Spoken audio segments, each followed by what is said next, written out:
390장 찬양 드리도록 하겠습니다. 찬송가 390장입니다.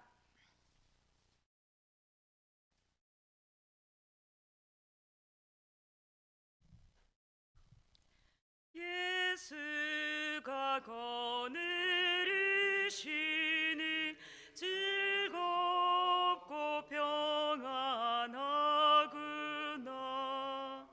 주여의 자고 깨는 곳 예수가 거느리시네. 주 날 항상 돌보시고 날 친히 거느리시네. 주 날 항상 돌보시고 날 친히 거느리시네. 때때로 괴로움 당하면 때때로 기쁨 누리네. 풍파 중에 지키시고 평안히 인도하시네. 주 날 항상 돌보시고 날 친히 거느리시네. 주 날 항상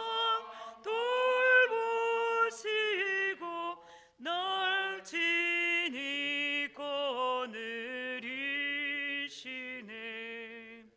내 주의 손을 붙잡고 천국에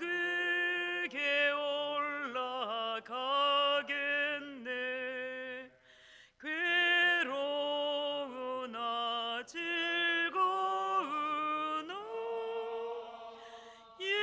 예수가 거느리시네. 주 날 항상 돌보시고 날 친히 거느리시네. 주 날 항상 돌보시고 날 친히 거느리시네.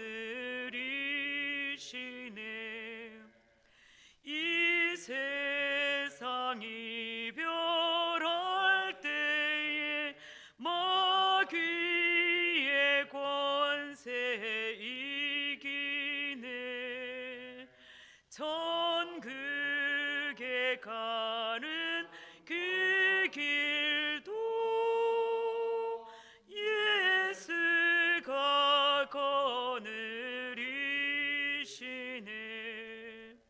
주 날 항상 돌보시고 날 친히 거느리시네. 주 날 항상 돌보시고 날 친히 거느리시네.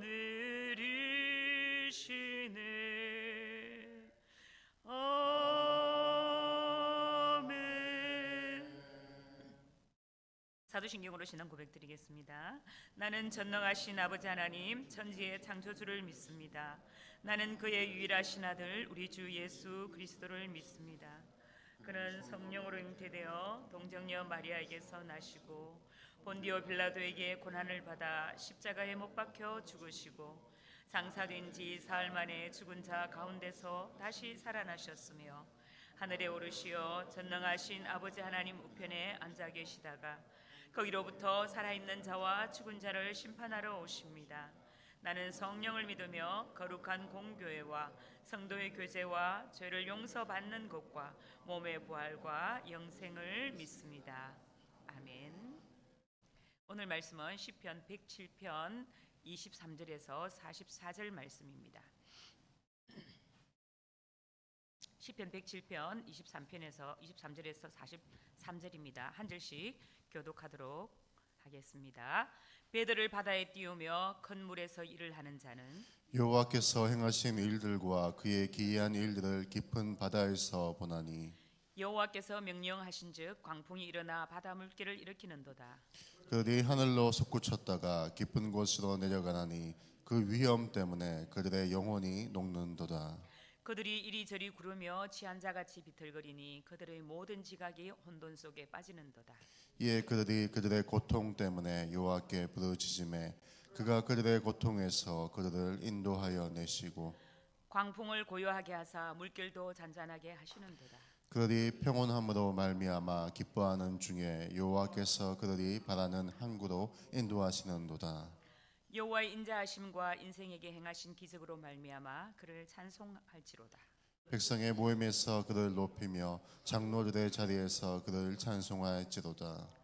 여호와께서는 강이 변하여 광야가 되게 하시며 샘이 변하여 마른 땅이 되게 하시며 그 주민의 악으로 말미암아 옥토가 변하여 염전이 되게 하시며 또 광야가 변하여 못이 되게 하시며 마른 땅이 변하여 샘물이 되게 하시고 줄인 자들로 거기에 살게 하사 그들이 거주할 성읍에 준비하게 하시고 밭에 파종하며 포도원을 재배하여 풍성한 소출을 거두게 하시며 또 복을 주사 그들이 크게 번성하게 하시고 그의 가축이 감소하지 아니하게 하실지라도 다시 압박과 재난과 우환을 통하여 그들의 수를 줄이시며 낮추시는도다. 여호와께서 고관들에게는 능력을 쏟아 부으시고 길 넘는 황야에서 유리하게 하시나 궁핍한 자는 그의 고통으로부터 건져주시고 그의 가족을 양떼같이 지켜주시나니 정직한 자는 보고 기뻐하며 모든 사악한 자는 자기 입을 봉하리로다. 함께 읽겠습니다. 지혜 있는 자들은 이러한 일들을 지켜보고 여호와의 인자하심을 깨달으리로다. 아멘. 아멘. 자, 오늘 말씀은 정의롭고 인자하신 하나님이라는 제목을 가지고 말씀을 한번 나눠보겠습니다. 시편 제5권을 시작하는 107편은 선민 이스라엘을 대적에서 구속하신 하나님의 인자하심에 대하여 감사하고 찬양하는 감사 예배 시입니다. 작자 미상의 시인데 바벨론 포로 귀환 시대에 이스라엘의 한 인명의 시인이 선민의 포로 귀환이라는 민족의 역사적 체험을 배경으로 해서 하나님의 반역을 일삼을 뿐 의로운 점이라고는 한 점은 하나 없는 이스라엘을 구원하여 주신 하나님 인자하심을 감사 찬양하는 시기도 합니다. 106편의 바벨론 포수라는 이스라엘의 역사 속에서 하나님께서 베푸신 인자를 회상하며 지은 시로서 하나님께서 다시 한번 인자하심을 베푸사 자신들을 바벨론 포수에서 회복시켜 주시기를 소망하는 내용을 담고 있다면 오늘 107편 본시는 바벨론 포수 가운데 있는 이스라엘 백성들이 고통의 부르짖음을 하나님께서 들어주시고 그들에게 인자를 베풀어 주시며 그들을 구원하여 주셨음을 감사하고 또 찬양하는 시라는 점에서 두 시는 상호 연결되어 있다고 볼 수가 있습니다. 시편 107편은 하나님의 도우심이 필요한 인생들의 여러 가지 경우를 4개의 사이클로 보여주고 있는데요. 후반부로 갈수록 여호와 하나님께 초점을 맞추고 있습니다. 첫 번째 사이클에서는 4절에서 9절인데요. 나오는 그 광야 사막입니다. 광야 사막은 꼭 있어야 할 것이 부족하거나 없는 곳이 광야 사막이죠. 게다가 보이는 것이라고는 마른 풀과 모래밖에 없어서 어디로 가야 할지 모르는 곳이 바로 광야입니다. 이에 그들이 여호와께 부르짖음에 하나님께서는 그런 곳에서 헤매던 사람들을 바른 길로 인도하여 주셔서 거주할 성읍에 이르게 하셨습니다. 또 두 번째는 10절에서 16절 말씀인데요. 감옥입니다. 하나님의 부르심을 받지 못한 사람들은 흑암과 사망의 그늘에 앉으며 공고와 쇠사슬에 매인 인생이었습니다. 죄를 지은 죄수가 되어서 실제적으로 감옥에 들어가 있지 않는다 해도 인간은 무엇인가에 빠져 있고 또 중독되어 그것의 감옥에 갇힌 인생이 참으로 많습니다. 자유하기 위해서 하나님의 말씀을 떠나고 하나님 뜻도 거역했는데 정작 자신이 발견되는 곳은 인생의 감옥이라는 것입니다. 이에 그들이 그 환난 중에 여호와께 부르짖음에 인생 감옥의 논문을 깨뜨리고 감옥 문의 쇠빗장을 꺾어서 그들이 고통에서 구원해 주실 분은 오로지 하나님밖에 없다는 것이죠. 그래서 오직 하나님과 하나님의 말씀 안에서만 참 자유를 누릴 수가 있는 것입니다. 세 번째는 17절에서 22절에 나오는 말씀인데요. 질병입니다.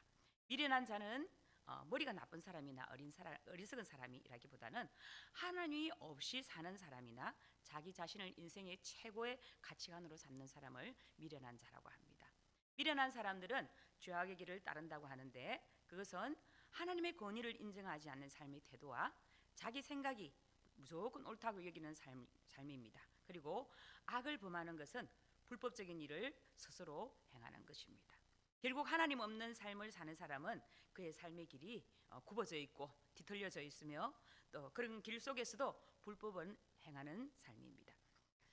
그런 삶을 사는 사람은 고통, 고난을 받을 뿐만 아니라 아무런 음식물도 먹을 수 없는 지경이 되어서 죽음의 그림자가 문 앞에 드리워져 있다고 이렇게 말을 합니다. 그럴 수밖에 없는 것은 죄의 싹은 사망이라는 하나님의 말씀이 진리이기 때문입니다.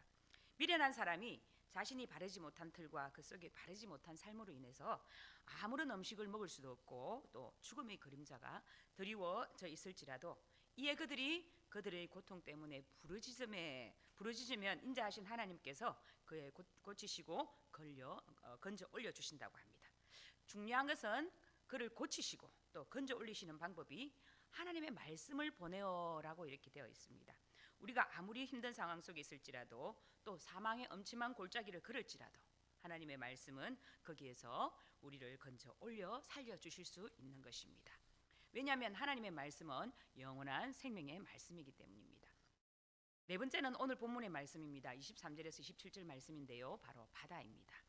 바다 한가운데 태풍을 만나면 아무리 큰 배라도 안전을 100% 보장을 받을 수가 없습니다. 큰 파도가 몰아쳐올 때는 풍랑이 휩쓸려서 배가 뒤집어질 수도 있기 때문에 언제나 이렇게 위험에 도사리고 있는 곳이 바로 바다이지요.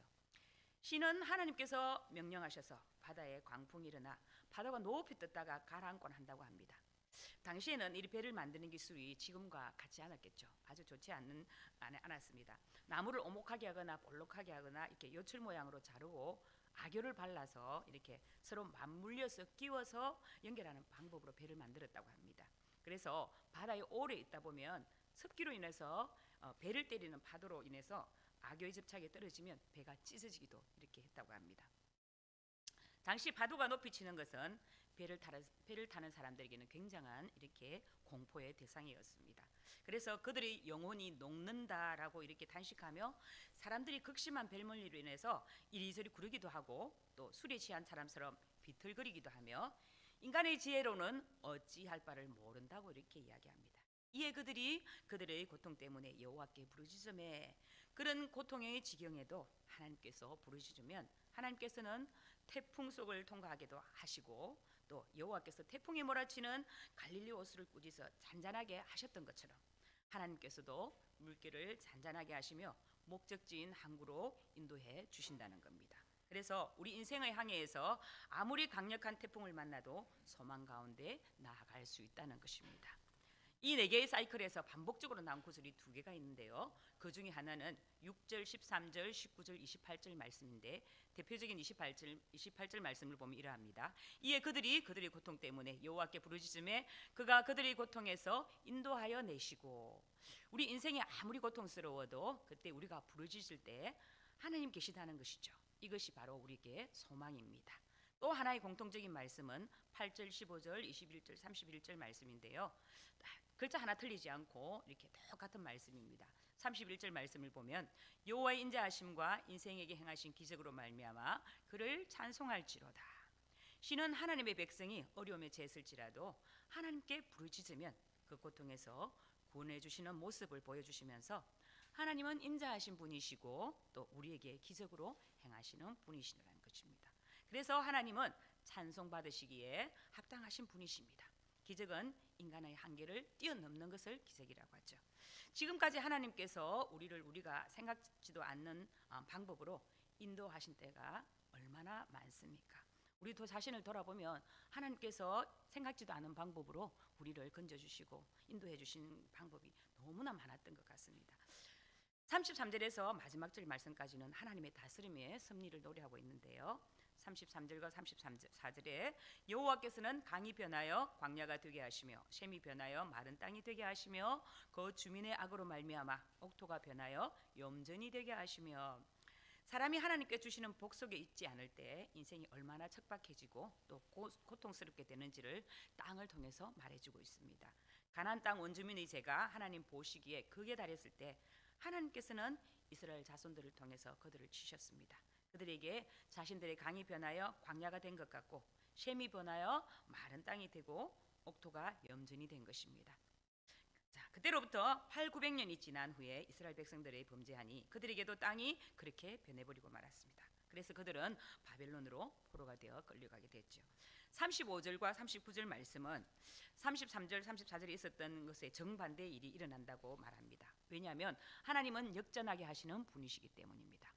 혹 우리 삶의 강이었던 부분이 광야가 된 것 같고 샘이었던 것이 마른 땅이 된 것 같고 또 분명히 좋은 땅이었는데 어느 순간에 소금밭이 된 것처럼 이렇게 여겨질지라도 우리에게는 소망이 있다는 것입니다. 하나님은 바꿔주실 수 있는 분이시기 때문입니다. 또한 내 삶에 샘물과 같고 또 좋은 포도원 같고 풍성한 목장과 같아도 교만하지 않고 깨어있는 삶을 우리는 늘 살아야 된다는 것이죠. 하나님을 외면하는 삶을 살 때 복이었던 것이 복이 되지 않게도 될 수 있기 때문입니다. 우리 40절과 43절 말씀을 같이 한번 읽어보도록 하겠습니다. 시작. 여호와께서 고관들에게는 능력을 쏟아부으시고 길 없는 황야에서는 유리하게 하시나 궁핍한 자는 그의 고통으로부터 건져주시고 그의 가족을 양떼같이 지켜주시나니 정직한 자는 보고 기뻐하며 모든 사악한 자는 자기 입을 봉하리로다. 지혜 있는 자들은 이러한 일들을 지켜보고 여호와의 인자하심을 깨달리로다. 아멘. 교만한 사람은 물리치시고 겸손한 사람에게 은혜를 주심은 다스리신 하나님의 선하신 뜻이기도 합니다. 지혜로운 사람은 하나님께서 행하시는 일들을 지켜보고 하나님의 인자하심, 하나님의 사랑을 깨닫게 됩니다. 성도 여러분, 우리는 인생의 바다에서 풍랑을 만날 때가 수없이 많습니다. 때로는 우리의 힘으로 해결할 수 없는 어려움에 직면할 때도 많이 있습니다. 그때 우리는 무엇을 해야 할까요? 바로 하나님께 부르짖어야 합니다. 우리가 하나님을 찾을 때 하나님께서 우리를 외면하지 않으시고 응답해 주십니다. 그분은 우리의 고난 가운데 있을 때도 함께 하시며 우리 기도를 들으시는 분이십니다. 우리는 오늘 시편 107편 말씀을 통해서도 고난 중에도 하나님을 찬양해야 할 일을 발견하게 됩니다. 첫 번째는 하나님은 우리의 부르짖음을 들으시고 응답하신다는 것이고, 두 번째는 하나님은 메마른 땅에 생명을 주시는 회복의 하나님이시라는 겁니다. 세 번째는 하나님은 공의로운 분이시며 그분의 정의는 반드시 이루어진다는 것입니다. 고난은 우리가 피할 수 없는 인생의 한 부분입니다. 그러나 그 속에서도 하나님께서는 일하고 계신다는 겁니다. 우리의 부르짖음에 응답하시고 우리의 메마른 삶에 새 생명을 불어넣어 주시며 그분의 공의를 이 땅에 이루어 주시는 겁니다. 그러므로 우리는 고난 중에도 하나님을 찬양해야 합니다. 오늘 이 말씀을 기억하며 우리의 모든 상황 속에서 하나님의 선하심을 찬양하는 믿음의 고백이 넘쳐나길 주님의 이름으로 간절히 바랍니다. 기도하겠습니다. 하나님, 오늘도 귀한 말씀 허락하여 주셔서 감사합니다. 인생은 광야 같고 감옥 같고 질병 속에 머물며 아버지는 바다와 같은 풍랑을 맞는 인생과 같이 도저히 아버지 헤어나지 못하는 그런 상황 속에서도 하나님 우리를 보호하시고 지켜주시며 부르짖는 자의 기도를 외면하지 않으시는 하나님의 아버지는 그 귀하신 섭리를 오늘도 깨닫게 하심을 감사합니다. 하나님, 오늘도 주님 앞에 우리가 부르짖어 간구하며 나아갈 때 하나님 외면하지 않으신다고 하셨으니 우리 기도를 들으시고 간구하는 자의 소리에 귀를 기울여 주셔서 응답하여 주셔서 우리의 삶이 이 광야와 고난 가운데 있는 이 삶일지라도 하나님으로 인하여서 즐거워하며 기뻐하며 감사하며 찬양할 수 있는 믿음의 인생 될 수 있도록 우리 인생을 붙잡아 주시고 남은 인생까지 하나님과 늘 동행하며 믿음으로 살아갈 수 있는 아버지 즐거워하며 감사할 수 있는 그런 인생이 될 수 있도록 주님 붙잡아 주시옵소서. 오늘 하루도 주님 앞에 믿음으로 살기를 간절히 소망하며 우리 주 예수 그리스도 이름으로 기도드립니다. 아멘. 하늘에 계신 우리 아버지여, 이름이 거룩하게 하시며 아버지의 나라가 오게 하시며 아버지의 뜻이 하늘에서와 같이 땅에서도 이루어지게 하소서.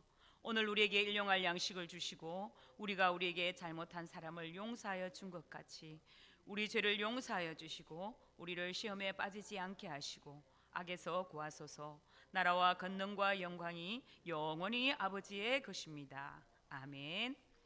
오늘의 기도 제목을 함께 나누겠습니다. 성도들이 가정과 직장을 위해서 함께 기도하겠습니다. 2024년 가정마다 하나님의 은혜와 성령의 기름 부으심이 있도록 성도들의 직장과 생업에 번창을 주시고 직장 속에 그리스도인으로 승리하는 성도가 되도록 한우들의 치유와 회복을 위해 기도합니다. 엘림 어르신들이 요즘 많이 좀 편찮으십니다. 날씨가 추워지고 하다 보니까 지금 계속 아프신 분들, 입원하시는 분들이 늘어나고 있는데 그 어르신들을 위해서 함께 기도해 주시기를 원합니다. 또 한우들 지금 계속 기도하는 우리 한우들을 위해서 기도해 주시고 수요 예배 활성화와 말씀을 전하는 설교자를 위해서 중보기도, 목요전도, 엘림행복학교, 금요 찬양 기도회, 성경연구원 사역 가운데 성령께서 불같이 바람같이 역사하여 주시기를 위해서 기도해 주시고 11월 3일 예수 사랑 축제의 은혜를 부어 주셔서 모든 성도들이 한 마음이 되어 예수 그리스도의 사랑을 함께 나누는 즐거운 시간 되게 해 주시고 안전사고 없이 잘 마칠 수 있도록 위해서 함께 기도해 주시고 주여 외치고 기도하겠습니다. 주여